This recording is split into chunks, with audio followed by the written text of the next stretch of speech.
ঢাকা কেন্দ্রিক বিচার ব্যবস্থা থাকার কারণের জন্যেই অনেকে বাস্তবে বিচারের নামে তারা চরম অবিচারের তারা সম্মুখীন হন।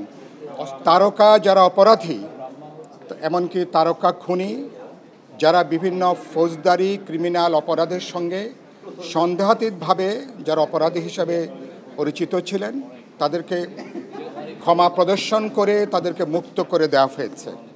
অর্থাৎ রাষ্ট্রপতি তিনি রাষ্ট্রের প্রধান অভিভাবক হলেও তিনি এ ব্যাপারে নিরপেক্ষভাবে তিনি এ ব্যাপারে অনেক সময় সিদ্ধান্ত গ্রহণ করতে পারেননি। রাজনৈতিক বিবেচনা থেকে বিভিন্ন সময় এই সিদ্ধান্ত নেওয়া হয়েছে।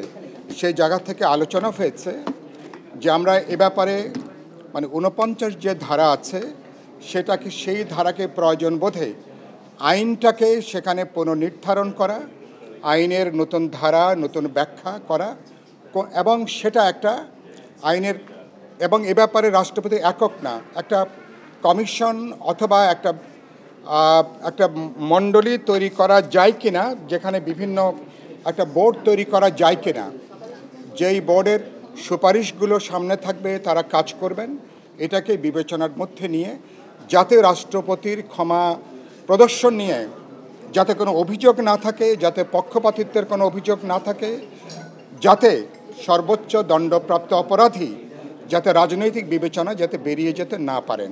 এ ব্যাপারে সাধারণভাবে একটা ৪৯ ধারার পরিবর্তনের কথাটা এসছে। পরবর্তীকালে এ ব্যাপারে হয়তো আমরা চূড়ান্ত সিদ্ধান্তের জায়গায় আসতে পারবো।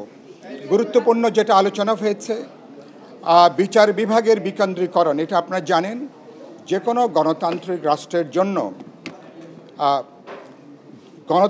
রাষ্ট্রের জন্য বিচার বিভাগ তার যে বিকেন্দ্রীকরণ, এটা আমাদের গত কয়েক দশকের গণতান্ত্রিক আন্দোলনের বড় একটা দাবি।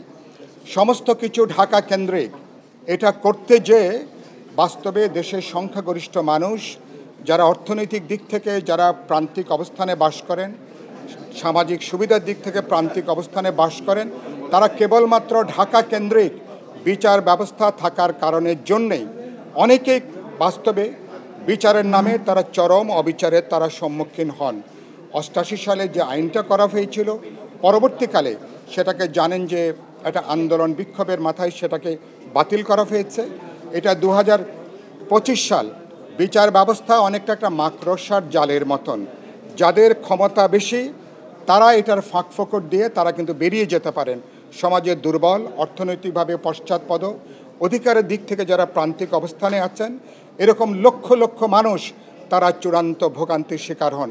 গত ১৫ বছরে হাসিনার স্বৈরতান্ত্রিক শাসনে আমরা খেয়াল করেছি হাজার হাজার লক্ষ লক্ষ মানুষ ঢাকাতে সর্বোচ্চ আদালতের কাছে বিচার চেয়েও তারা কিন্তু এই বিচার তারা পাননি, এবং হাইকোর্টের গোড়ায় হাজার হাজার মানুষকে রাত দিন তাদেরকে এখানে গড়াগড়ি খেতে হয়েছে।